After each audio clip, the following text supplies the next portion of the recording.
Welcome to Data Visualization Daily. I'm Kevin McGinley, and I want to pick up with the data set that I've been working with over the last couple of episodes, where I was using Trifactor Wrangler to combine multiple files into one, clean up those files, and make it more usable. And that data happened to be fantasy football data. So what I've done here now is I've loaded that data source that I created in Trifacta into the actual data visualization cloud service. So we've switched away from the desktop tool to the cloud service, so you're going to see a little bit of a feature difference here as the cloud hasn't caught up with the desktop tool yet. And I want to go ahead and look at, now that I've got all the different positions together, I want to look at how teams perform over time. So I've got 3 years of data in here. I'm going to look at it week by week and see which teams score the most points across all positions. So I'm going to go ahead and choose Create Best Visualization here, and the tool's going to choose a horizontal stack bar with this particular layout. So weeks are colored, those represent the stacks, so I can see year by year in a horizontal fashion, sort of how much each team is scoring. But this, is not necessarily the easiest thing to read here. I have to do a lot of scrolling to view the different teams. This isn't quite the layout that I'm looking for. So let's kind of try, some different visualization layouts here to see what we can get. So the first thing that I'm going to do is change this away from a horizontal stack bar to a regular vertical bar. And the reason that I want to do that is because, first of all, time data, very traditionally kind of viewed in a horizontal standpoint, and also want to kind of get away from the stack look for a moment. So, what you see here is, we still have this sort of weeks colorized. That's interesting, but there's too many weeks. The colors don't really stand out in any meaningful way other than kind of looking like a rainbow. So that's not really going to help us in this particular situation. So let me look at moving week into the x-axis so that we can get a little bit of a picture, over time, how these teams are performing. And if I wanted to, I could come over here to the gear menu and add in a trend line, and I would see, okay, based on these particular teams, here's how they've performed from the beginning of my timeline to the end, which in this case is week 1 of 2013 to week 17 of 2015. Well, that's all well and good, but unfortunately, teams are very different year over year in American football. It's not really appropriate or the best type of analysis to look at a team across multiple seasons because there can be different players, different coaches, different schemes, injuries occur and don't occur that can affect the team makeup and how they play. So, what's better here is to actually sort of segment each season. And the way that I can do that is to actually take year and put it up into the trellis columns. And what you'll see happen here is now I get sort of an individual bar chart per season because I've got 2013, 14, 15, got the sort of dividers between them as the columns. And now I've got weeks going along the x-axis here. So I can see for any given team, what their sort of trend is over the course of the year, as well as I can see sort of the ups and downs within that year. And I can focus on each season and I can understand what are the trends season over season, but I can also look within a season to see how they're performing. Now, what's interesting here is I don't really want to see all of the teams here because this is really hard to look at all at once. It's, there are 32 teams and I have to do a lot of scrolling. So let's go ahead and put a filter on points. And what that's going to allow me to do is sort of pick what types of teams I want to focus on the most. Do I want to focus on the sort of high performing teams, low performing teams, teams in the middle, etc. Now what's interesting here is that I can also, while this initially kind of gives me a filter by team, week, and year, so now I'm sort of looking at, teams that have scored the most points within a given week of a given year, I can click on this area here and actually change the group by.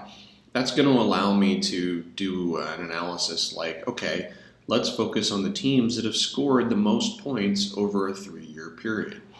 So if I unselect week and year here, now I get a much different Sorry, now I get a much different distribution, and this histogram kind of shows me where the teams fall. Some teams here very low point scorings, other teams here very high point scorings. So let's actually drag our slider to see who those high scoring teams are. And if you follow football, there's sort of no surprise here. The two teams that have been pretty offensively minded over the last 3 years are the Denver Broncos and the New Orleans Saints. Now again, we're looking at total aggregate points across a 3-year span. It's kind of worth noting that Denver actually didn't have a high-powered offense within 2015, their Super Bowl year, but that just goes to show how powerful their offense was in 2013 and 14. But what's interesting is now that I've got that sort of distinction between the years with year in the trellis columns, I can see here that over the course of each season, they actually decrease at a pretty good clip, especially in 2014, as we look at their offensive output. Where in 2015, their Super Bowl winning year, they actually had an incline from the beginning of the season to the end. They got better as they went along. And that's usually a trend that you see in Super Bowl winning teams. Even though we see the same trend down here for New Orleans, they got slightly better as the year went on at roughly the same pace as it looks here. That's not necessarily a guarantee, of course, of winning the Super Bowl. Now, what I can also do is come in here and, maybe focus on a different set of teams. I've got a cluster in here that I can look at. What if I drag the slider to focus on just those teams? And here's where the auto apply feature within DB Desktop would be helpful, because I've got to move the slider twice. Now my data is refreshing twice when I don't really need that. But that's okay. So now we're looking at a bunch more teams. I've still got to do some scrolling here. So maybe I want to focus just on this half of the cluster. So we'll go ahead and pick that group. And you can see here that we get New England, Philadelphia, Pittsburgh. We can see that New England, who actually played Denver in the AFC Championship game, had a pretty sharp offensive decline from the beginning to the end of the season. That's probably pretty noteworthy, because had that trend been going in a different direction, we might have seen a different outcome in the AFC Championship game. Now, something that I can also do here is, since I've got it all the positions together, I could actually drag a position into the color. And what that's going to give us is an interesting sort of viewpoint here, in that now we see a trend line and a bar per color. That's because we're on a regular bar chart.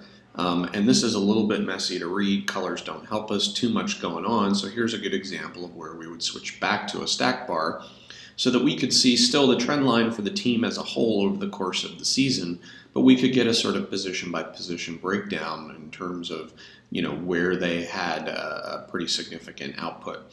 Sort of what's interesting as the Patriots decline here is their wide receiver production declined pretty significantly within the course of the last couple weeks of the season. That's probably a big factor in, sort of their production decline overall. So, this is a good view of this particular sort of aspect of the data.